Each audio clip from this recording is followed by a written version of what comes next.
This segment of the Just Cooling podcast has been brought to you by the Tattoo Shop Radio and powered by Zeno FM.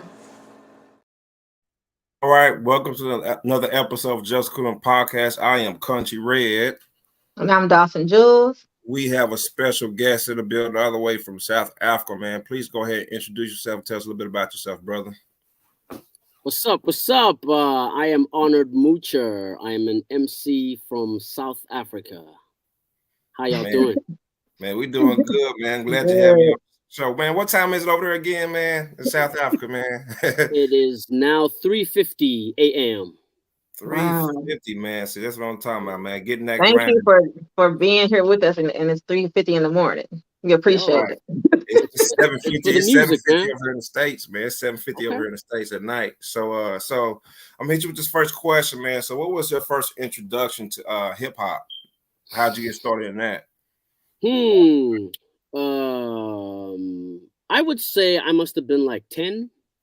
Okay. And it was Crisscross. Okay.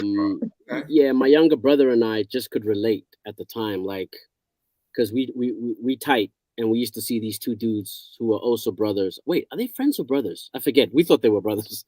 And, we had our favorites, and then we learned the guy we likes bars. And what we found was that we were the only kids our age that were learning rap lyrics at that age verbatim. And then Cypress Hill, Insane in the Membrane was such a cool track. Okay, Cypress Hill. Shout out to them. Yeah, I must have been, if that was that 94 or 92? I don't remember, but I must have been really young. So just learning B-Real's verses and just getting with the whole thing was that. But in terms of actually emceeing and considering it, it would have been like 98. Because in my family we're kind of close with the cousins, so it was one of those things that if it's basketball, we all playing ball and then we competing. And if it's video games, it's like we play the same game and see who's the nicest. And then when it came to hip hop, I was coming back from Ghana, and we lost touch for about 3 years, and they were rapping. So I was like, oh, that's what we're doing now? Okay. There was just a whole lot of, Wu-Tang had just dropped Wu-Tang Forever. So favorite group of all time. Yeah. Yeah, man. But like, it was a bit overwhelming for me because I was coming from Ghana where they were very West Coast, and it was about dancing. So there was a lot of like, Tupac, rest in peace. Yeah. Oh yeah, and, rest in peace. Outkast, just music you could really get down to. It was about your dance moves. So hearing Forever was just lyrically, I was just like, I double album Wu-Tang Clan. Yeah. Oh yeah. Yeah. And that was it. I was like, I love what they're saying. This is my crusade. This is when I begin. And yeah, that's how I got into it. I had a mentor who was my younger cousin by 2 years. He was already really, really nice. His influence was Killer Priest. So in terms of so in terms of like his pen game, he was amazing, and he was putting me on. Like, he'd show me the ways. Like it was the days of the 2 tape decks, right? The one you press play, there's a mic port too. Oh yeah. And then the other one has the record button. Right. So he'd put in a beat tape, he'd put in a clear tape, he'd press play, and then before he says record, he's like, watch this. And he would do a whole EP in 30 minutes, no mistakes, just like that. Wow. Flipping the pad over, and on the tape you can hear the pages flipping, which just gave it that like that classic dope feel, right? Right. Yeah. So he was putting out one of those every week. Like, I was staying with him for 4 weeks, just watching his process. Like, he would go into the bathtub. When he comes out, he has a 16. Wow. He never used to write to music. He had that kind of flow. He didn't need to hear the beat. He would just have bars and bars and bars. And then a homie of ours, shout out to Vortex. Vortex would bring a beat tape every week. And he wouldn't even preview the beats, man. He would just press play and then just start spitting. Wow. Yeah, that's how I got my introduction to it. And So- what was your first 16? Do you remember your first 16 or what you wrote? I remember my first 4 bars ever. Yeah. And that's we roll with that. Yeah. Yeah. That, but I was impressed. I still remembered it. But I'll have you know, man, like, you didn't know this obviously, but I never used to write my rhymes down. Like, I was 16. I used to take a walk around the garden and memorize what I want to say and then go spit it. And I could do that with a 16. And when I later found out that guys like Biggie Smalls used to do that, right. I remember thinking I used to do that. I mean, I'm nobody. I'm not famous or anything, but I was like, I used to do that. Yeah. And to people that have never done that, they find that amazing. And yet I don't know what it was. I just didn't have a relationship with pen and paper. I used to be like, okay, let's go make this up. And I'd come back after an hour or two and be like, okay, my 16's ready. Oh, and then I'd be able to do it like that. But okay, all right. My first few, I don't remember the whole 16, but it was really corny. So excuse me. But I'll do it for you guys because you guys are cool, man. All right, check it. It was like, I get down day by day, in and out, 1, 2, 3. Can't you see I'm the G, making moves, shaking grooves, because I cold rock a party like MC Light. Oh yeah, that's right. Stupid dumb. But you wrote that one down, right? Or did you? No, I was trying to fall asleep with my cousins. Like, we were in this room, and I remember just mumbling it to myself, like, That is hilarious, man. So that was 98. I still remember. That was like December 98. Wow. That was the first time I stimulated the creative juices of rhyming, you know? Right. So yeah, man. That was it. But like, you know, for me it was a lot more personal, because at the time I chose to become an MC, it wasn't like one of those things you do to impress people per se, like, because it's a deep dedication. Like, to get nice with it, it's not a joke. So you really got to commit, and to do that comes with certain sacrifices. And I was at a point in high school where they were bringing like guidance counselors for like careers. Yeah, so they bring you know how it is, like mathematics or any career path, so that you get an idea of what you want to do. And I remember feeling like, you know, they were late. I was like, sorry, I'm gonna MC. Like, you guys are late. This is what I'm gonna do. And it's met with a lot of resistance where I'm from, because it's kind of like, are you serious? Is that what you're gonna do? So you have to fight a lot of those opinions in the beginning. You have to kind of justify that, okay, that's what you're gonna do, you know? But yeah. Okay, so is hip hop in a good place in South Africa? Like, what is your opinion on that? Are you guys flourishing, or what's the new trends? Like, what's popping out there as far as hip hop or in the culture out there?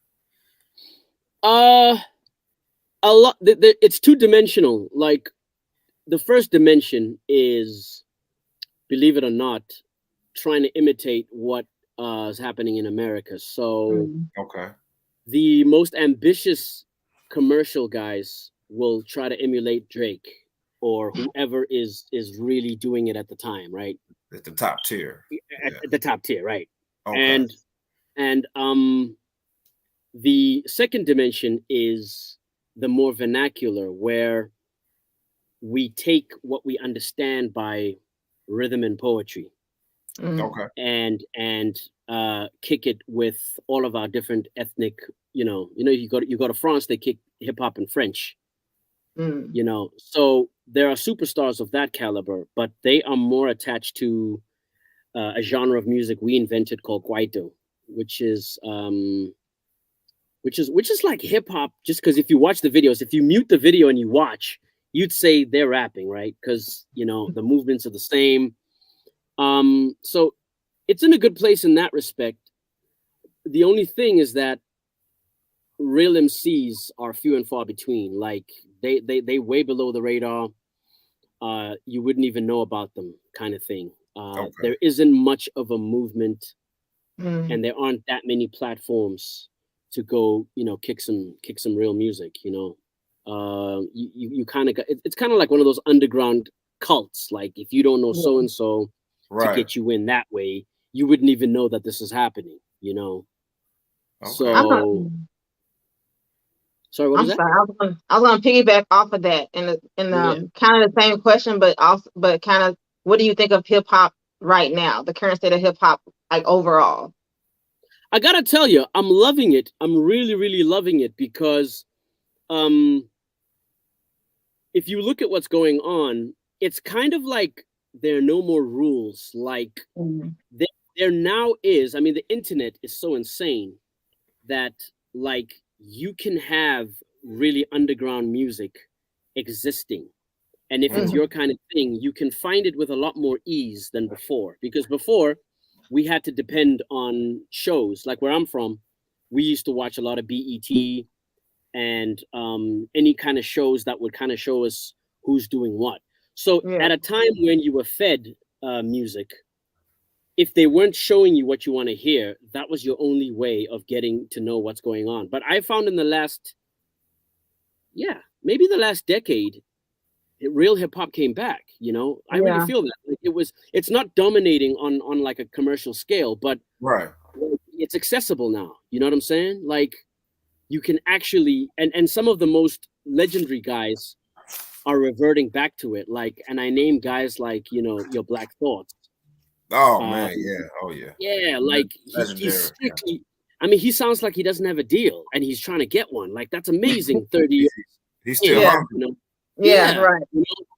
When your slaughterhouses and them were making a name for themselves, there was just more and more of a platform of real hip hop. The fact that now there's these not ciphers. The fact that cats are going on the radio, whether it's Flex or Sway, and just kicking bars. I'm like, okay, that wasn't happening 15 years ago in that way. Like we were all complaining about mainstream.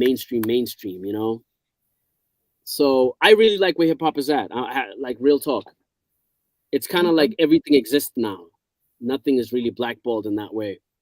Yeah, because I mean, you can create your own lane. Like you don't have to depend on the majors, the Universals and all that, Sony, and so you can. If you get enough buzz and have the right people and group behind you, as far as the power, man, like you could make it. You might not be at the top tier, but you make enough noise, man. People gonna find out who you are, man. It just takes time. Man. So, there is no formula on how to do this anymore. Like anybody can get on. It just depends on how you connect, and it could be just pure luck too. Right place, right time, networking, and so forth. So it's definitely seemed like it's a lot easier now versus that it was, 10, 15, 20 years ago. When the internet wasn't just really putting it out there like that. I don't even all the way back to like what MySpace days and stuff like that. Dude, man, yo, I was telling somebody the other day that now, like the features on my project, right? I never even met some of those dudes, yo. Like how it is now. Yeah. Like, you get a conversation going online. Right. And you send stems and they send verses. But you plug them, and if you're happy, it's a wrap. It goes to mix. Like we was talking about how 10, 15 years ago, the quality would get affected if like you do it that way. Like I used to wonder, like 10, 15 years ago, well, 10 years ago was okay. Like in the early 2000s, how were features being done? I mean, guys were flying each other out, or they'd mail stuff, right? CD with verses, yeah. So that's changed the landscape a lot, I mean, on a slightly technical issue, when I was in New York, in South Africa, we didn't have fiber yet. All right. So that changes a lot about how we're even doing this, how we even send stuff. So fiber came in about 7 years ago because they started digging in the roads to put the cables in. And I remember thinking, cool, they're catching up to Europe and America. That's great, because then we can all be standardized in some things, So word, yeah. Okay, so we're gonna pay some real estate and go to a commercial, man. We'll be back in about 20 seconds. Peace. Woo.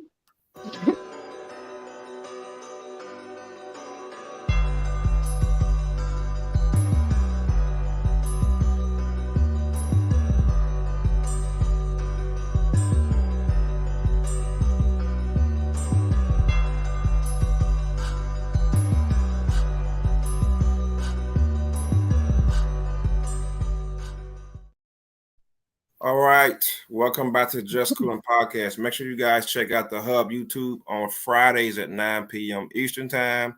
Kickback with Sports Tuesday, the MilkTray on Mondays, Kickback on Thursdays. Mm-hmm. Also check us out also on the Tattoo Shop Radio Fridays at 12 a.m. on Zeno.fm from 1 a.m. So 12 a.m. to 1 a.m. Eastern Time on Zeno.fm. Welcome back. Oh, also to add to that, if you're in the Palm Beach area in Florida, the Black Lux is tomorrow. Black Excellence. Bring out your picnics, your nice picnics. They doing a prize for that. Kiki Wise is going to be there. I will be in the fashion show, Bella Red Collection. And the Hub, I think, will be there also doing interviews. So if you're in the Palm Beach, Florida area or Miami, check that out from 2 p.m. to 9 p.m. in Boca Raton. So if they're in that area, what's the price tag on that? So it's right now they have the general admission. I think that might still be available at the door. They do also have VIP. They have group prices, but you need to get your tickets as soon as possible because it is tomorrow. I mean, it happens. It started today with a panel of entrepreneurs, and then tomorrow is the picnic, and then they have like a peanut thing, like a peanut. They call it the peanut something, where they like have water sports on the water. So bring out your jet skis, and it's like a whole 3-day thing. But the main event to me, all of it's a main event, but I'll be there tomorrow. Right, y'all heard it first here. So we're gonna jump into this first segment, man. Can you tell us your top 5 songs or albums that impacted your life? They don't have to be in no particular order, but the first thing that come to mind. Okay. So obviously it's Wu-Tang Forever. Mm-hmm. Chronic 2001. Okay. Dr. Dre. Yeah. Violent by Design. That's Jedi Mind Tricks. Nonfiction. The Future Is Now. Okay.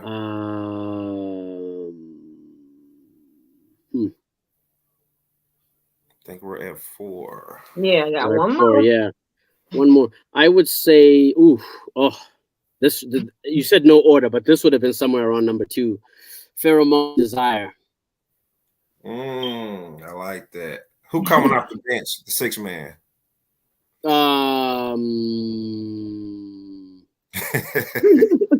Cheat Codes, man. The Cheat Codes. That's Black Thought Danger Mouse. That dropped last year. Oh, okay. That came out about a year ago, I think. Maybe 2.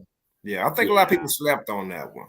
Yeah. You think? Oh, I never know these days how one measures a response for a drop, because I look at stuff like, most of our news now is on, social media, and I find if an album can get nominated, because Rolling Stone put Cheat Codes up there as one of the best albums of 2002.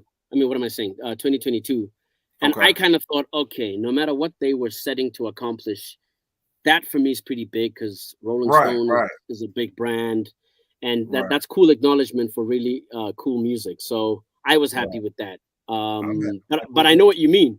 I mean, only real dudes and sisters gonna know that album, Right. I don't know, yo, country. Like, for me, to this day in my life, all the best music is like that. Your secret stash, when you think of how you heard about it, sometimes it was at a party and you cut a conversation short and you're like, what is that? Yeah. Playing that? Yeah. Okay, I'll be right back. And then you go to the DJ like, yo, what was that? So maybe that's the way it'll always be, yo. I don't know.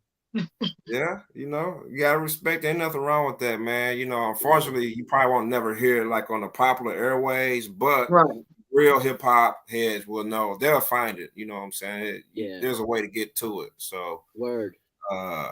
So man, can you talk to us about your new album, Red Mercury? Yes, Red Mercury.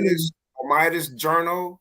Yeah. Okay. So yeah, tell us about that, brother. Yeah. So again, I'm from the era. I was influenced by the era where you had to have more than one alias. You know what I'm saying? Mm-hmm. So over the years, I've accumulated aliases, and the one that stuck was Professor Ohmidas, right? I never usually lead with that. But if you listen to the album thoroughly, you'll notice I mention the word Ohmidas a lot, because this is the Professor Ohmidas Journal. So it's like the scientific approach to the properties, the supernatural properties, and the mythical properties of Red Mercury. So on the album, you'll notice there's skits that give you a little bit of knowledge about Red Mercury, and it was kind of the fuel of the some people smoke, to get creative or drink or do whatever. I was using Red Mercury as a form of inspiration. So it became the narrative for the project. Yeah. Man, I'm gonna go ahead and tell you what we got you on my favorite tracks. I like the whole album, man, but like I said, I was at work today and I was just like, okay, I kept pushing replay. So I'm gonna give you my favorite tracks. Okay. I like Labels. Okay. I like Black Pride. I like Don't Panic. I like that Don't Panic sounds like an old RZA Dusty sound. I'm like, I'm saying singing a little bit.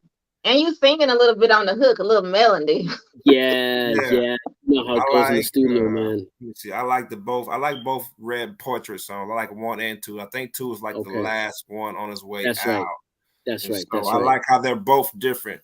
Okay. Like they don't even sound nothing alike. So the first one kind of sounds like, I'm not gonna say quite pop, but still edgy, but it's different. But then the second one is more hip hop to me. More hip hop, right? Sound great. You know what I'm saying? Like I think the first one's more of an experimentation to me, but I like it. Yeah. If that makes sense. No, it does. It does. Yeah.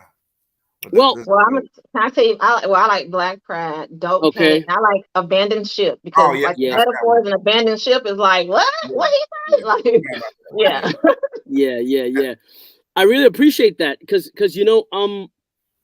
you have no idea what it's like hearing that from anybody that's heard it, because in the old days you find, remember we were talking earlier about Country and I were talking earlier about losing relationships and forming new ones, and there was a time when my community was huge, so there was always people to play your stuff to. You'd be like, yo, it's my new joint. So you'd get a sense long before you drop it what people are really liking. I used to do this thing where before I drop, if I made 30 records, I'd give 30 songs to like 5 people I really trust and say, pick your top 15.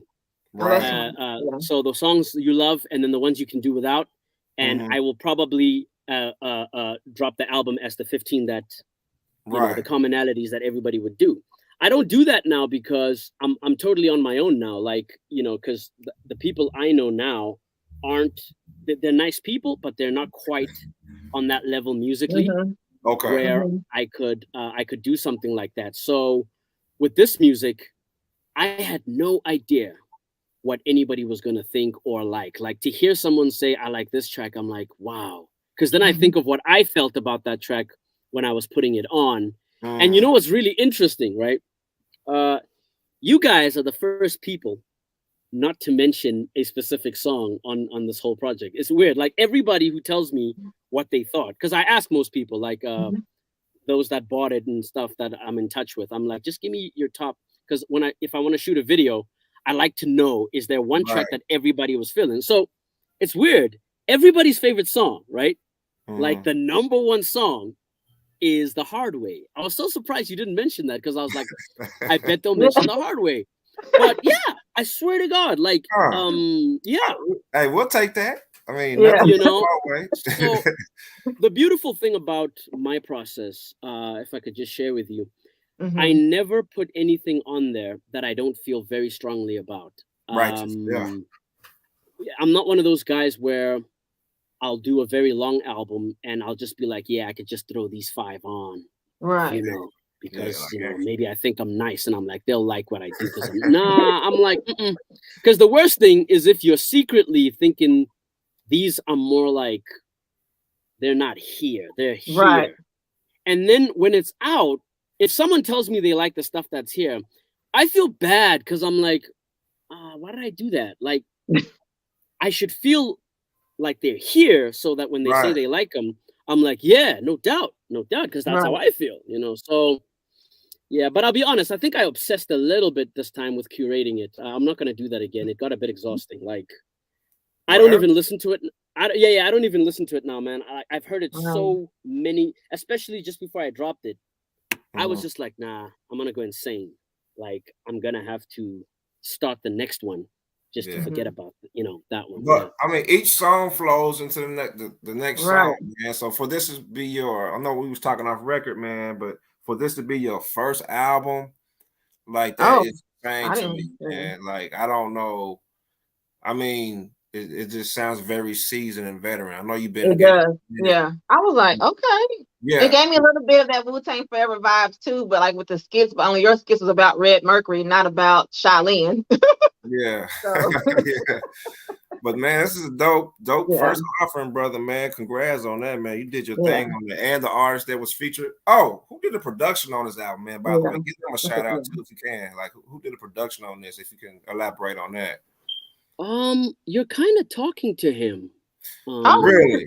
Yeah, yours truly, man. Wow. What you use, man? You use the MPC, a little bit of everything? Yeah. Like, I wish I had this is not where I make the joints, but the MPC, the SP Sonic, like Pro Tools a bit. I integrate the stuff because each of those things offers a different process. You know what I'm saying? Like, so I'm not too big a fan of learning new equipment just because it slows me down unless there's something specific that I've heard it does that I want to tap into, you know. I love the MPC just because it takes my drum game. Like I like drumming on that a lot. Okay. So for that aspect of the process, it really helps. But interesting story. I got into beats when so did you like the production, no? Yeah. Like I just wanted to hear that one more time. I'm sorry. Yeah, I love it, man. That's dope. There you go. No, but like all that, yeah. Nah, I appreciate you, brother. I appreciate you. You got good taste, man. I'm saying, you know, you got good taste, yo. But like you know, it's such a weird thing. Like, I still remember hearing Jizz's Beneath the Surface album.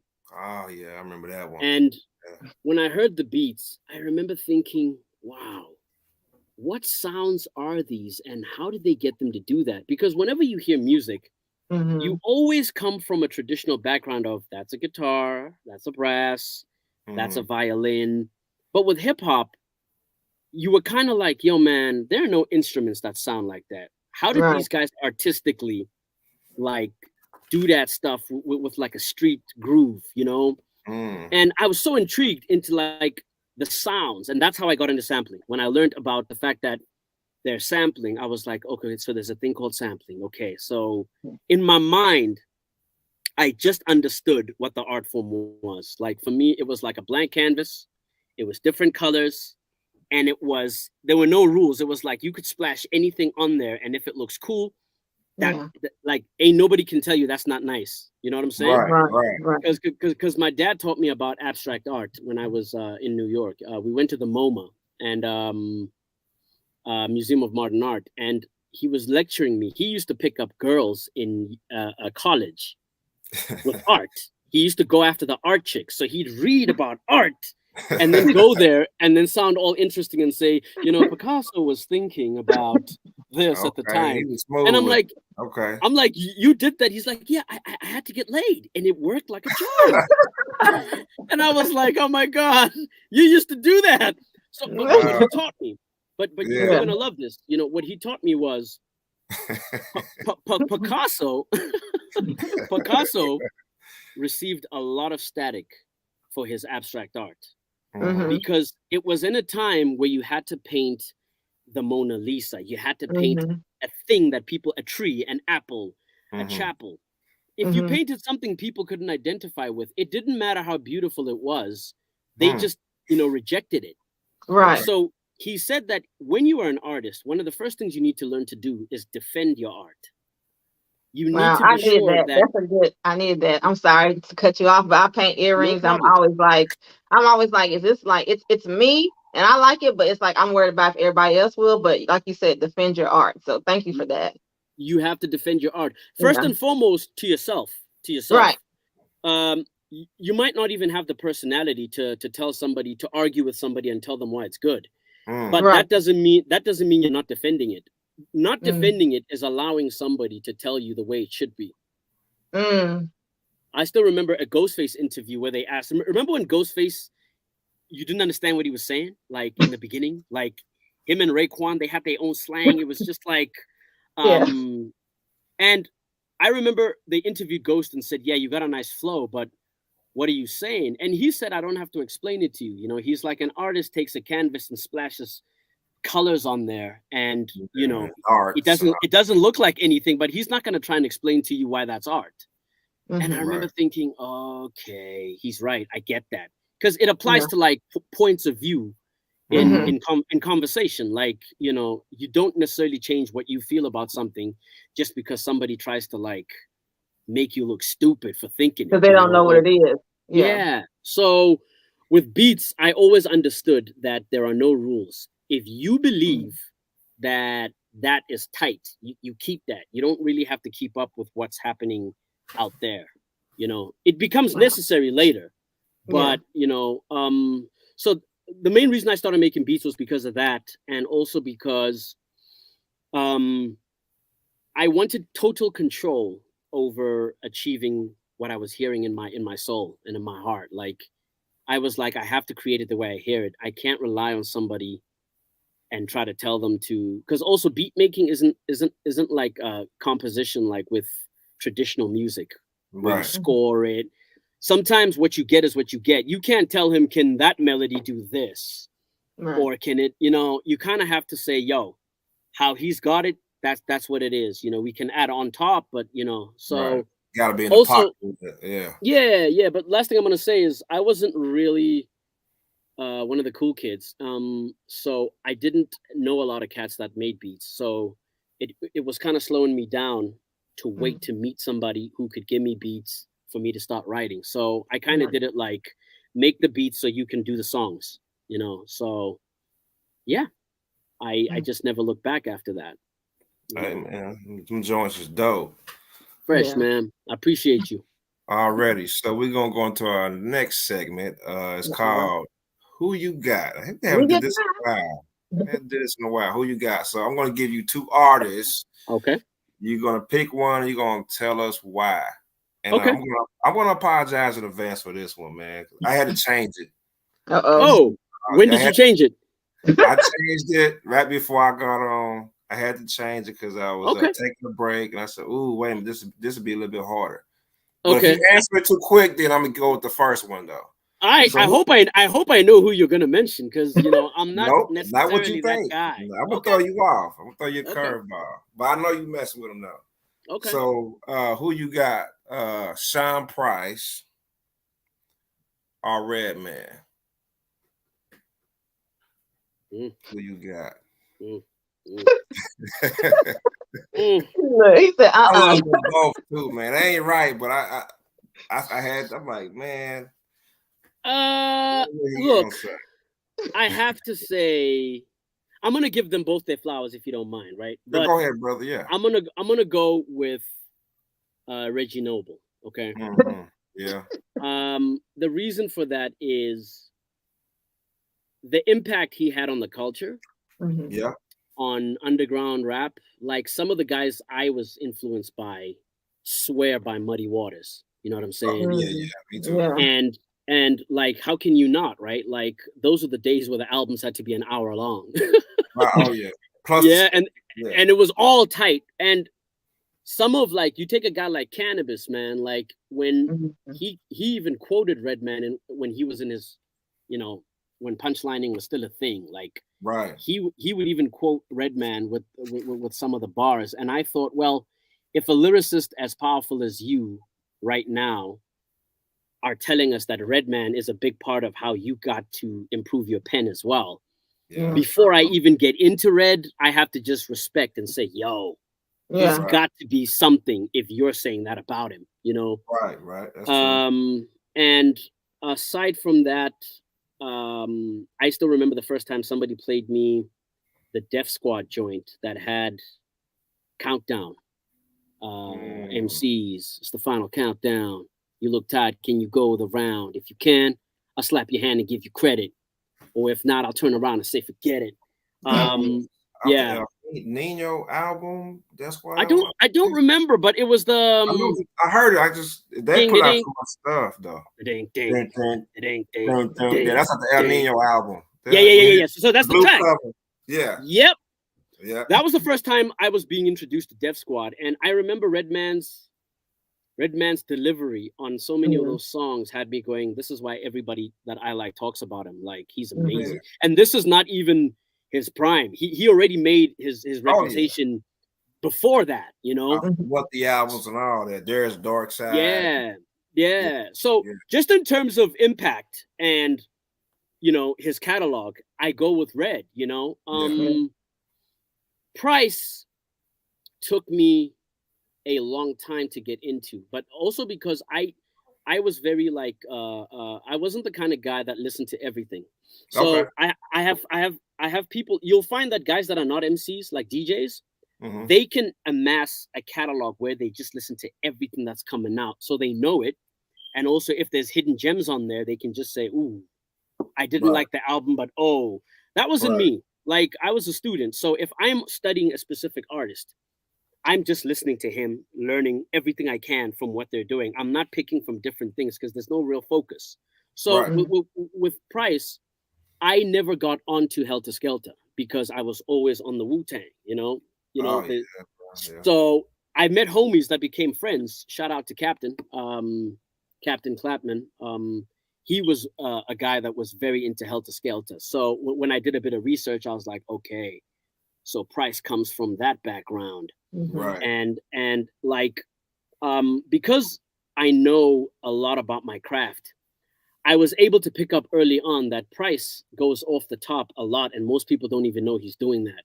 And I used to think, yo, there's only a few people that do that really well. Like RZA's one of those guys, Jay-Z's one of those guys. Right. And I would be the one to put my friends on and say, yo, man, you know he's not writing that down, right? He's making that up right there and then. And they're like, get out of here. I'm like, no, dog, trust me. And they'd ask me how I know, and I was like, because I used to do that. Like, and the thing with Price is something like what Raekwon does, man. Yo, I gotta talk about his voice. Like, that voice, though. Oh my God. Like, yo, you know what people don't understand? They don't understand that your voice informs what you can get away with saying. So what I mean by that is, you can make with a great voice, you can make something average sound amazing. Yeah. Because of, you know, I use examples like Darth Vader, or if Darth Vader said to you, "How was your day?" it would have a whole lot more impact, right? Because he, you know, it would just feel like with the mask. Exactly, right? So, or you think of James Earl Jones in the movies. So when you translate that to hip hop, Morgan Freeman, Freeman, like, so with Price, I was like, God bless you, man. Your voice is so amazing. So, you know, in terms of that goon rap and how we do it, you gotta love Price, man. You know, and I was really happy. Rest in peace. Before he worked with Wu-Tang on the what is it? Was it what was it? The Saga Continues. There was a song with Sean Price on there. Yeah. And Pharoah Monch, and it was just cool. And he went off top again on that, you know. So yo, I love them both, yo. But you know, Reggie's the guy. But hey, much respect. I like how you broke that down. You probably thought I was gonna probably bring up some Wu members probably here and there. Or I'm glad you didn't, man. I'm really glad you didn't. That would have been too like generic. Like, okay, I can do that all day, but I wanted to go left field just a tad bit. And I was looking at a Sean Price Freestyle, that's what it was. And it was Okay. like a 15-minute clip on YouTube. And I was like, you know what? Let me scratch this off. Because originally I had J Electronica and Most Def. You know what I'm saying? That was going to be my first one. But that would have been easy. That would have been easy. yeah, It would have so easily I was been like, nah, let me more change because I'm familiar with Most Def. right. J Electronica, not really. He ain't put out enough work. So I was like, you know what? Let me scratch that one off and go with that. That'd be a good, because I would like to hear your opinion on it. You broke that down very well, sir. Yeah. Let me see here. Since you got some more questions, I got about 2,000 more. I got like two. I got a few more. One of them is, what has been your biggest challenge, if any, being an artist?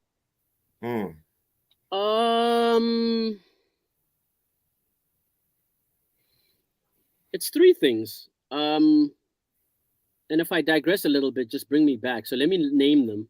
Okay. It was getting over the hate, getting put on, and keeping myself resilient.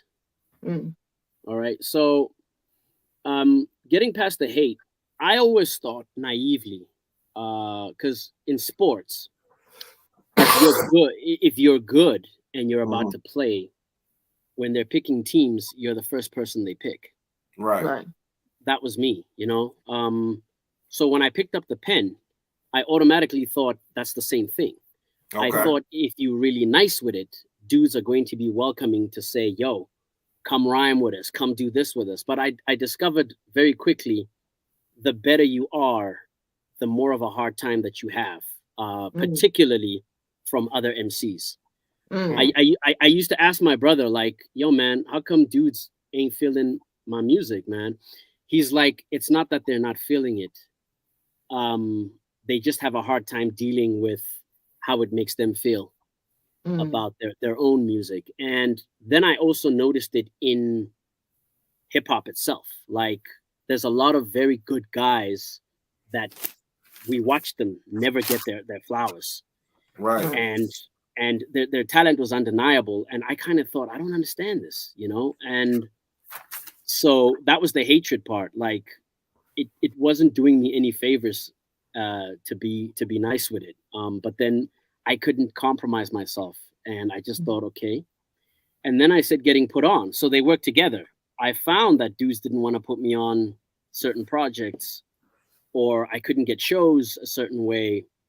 And the only way I managed to make a major impact was when the most famous MC here was starting a label, and he just loved my stuff.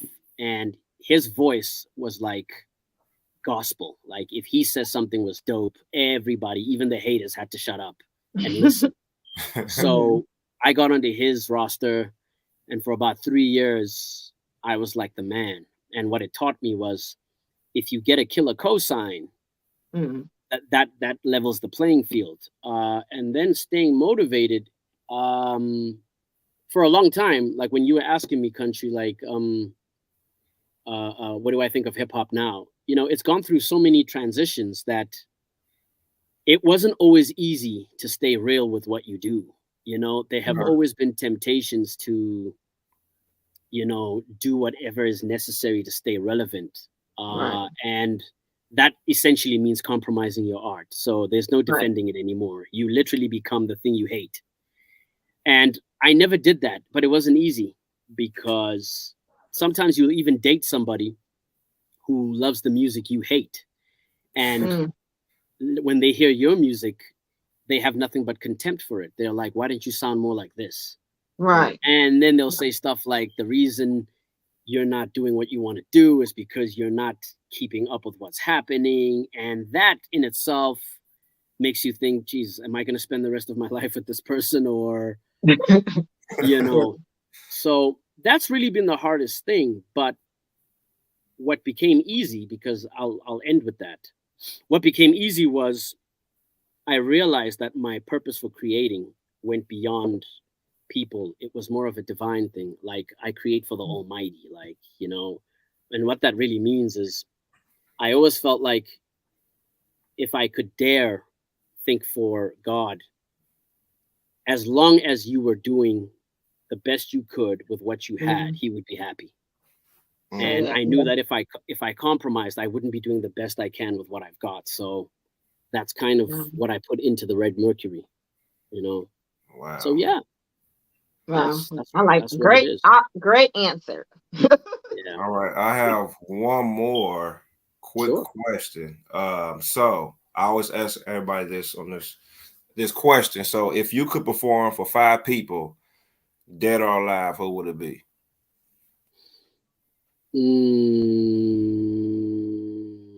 Dead or alive? Mm-hmm. We've lost a few.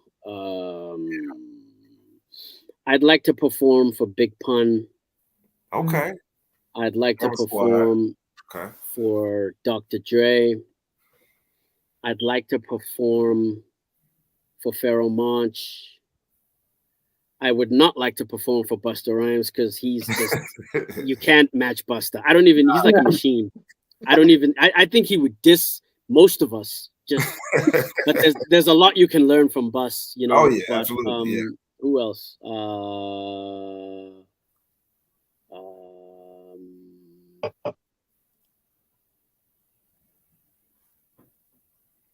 Give us somebody from Africa. Oh man, see, I already did it. Like, let's see. I already performed for the one guy I wanted to mention, but from Africa, let's see.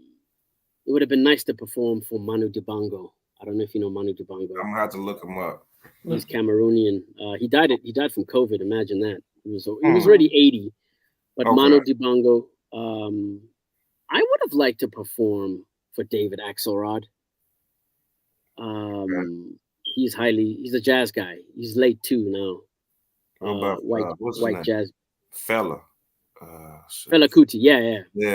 That would be dope too. Yeah. That's definitely who I'd like to perform for. I mean, performance is probably my favorite thing because it's all or nothing. There's no special effects. It's raw. It takes it back to it's like a kung fu fight in an alley, you know.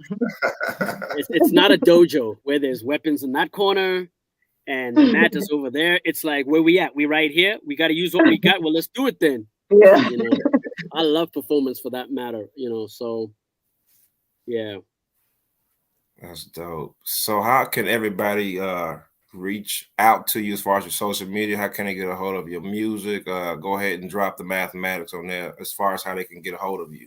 Yeah, man. First and foremost, communication-wise, you know, for anything, features, production, interviews, gigs, you could reach out to MJ Hip Hop Connects, or you could get too, man. Yeah, you could get at me directly through honoredmoocher@gmail.com. My album, Red Mercury, is out on Bandcamp. So y'all check it out for support. Yeah, word up, man. I'd appreciate that, man. And you know how Bandcamp works. It's really amazing in that way that it kind of keeps us motivated to keep creating because of the support. So, you know, check it out on Bandcamp, but it's also on all other DSPs. All you got to do, if you forget, you just put Honored Moocher in any kind of search, and it'll bring me up on my Instagram. It's Honored Moocher. Facebook, it's Honored Moocher. Not really on Twitter. But that's pretty much how you can find me, man. Bet.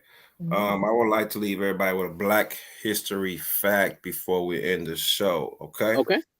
All right. This guy goes by the name of Frederick McKinley Jones. So Frederick McKinley Jones left his mark with the development of refrigeration equipment, receiving over 40 patents for it. In the 1930s, he began inventing automatic refrigerated air cooling units for trucks, trains, ships, and planes, which helped the preservation of food.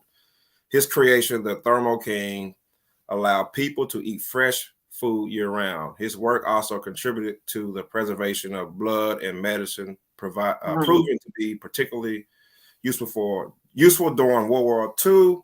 In 1991, he became the first African American to receive the National Medal of Technology. I just wanted to share that with you guys. That's beautiful. Black History Month.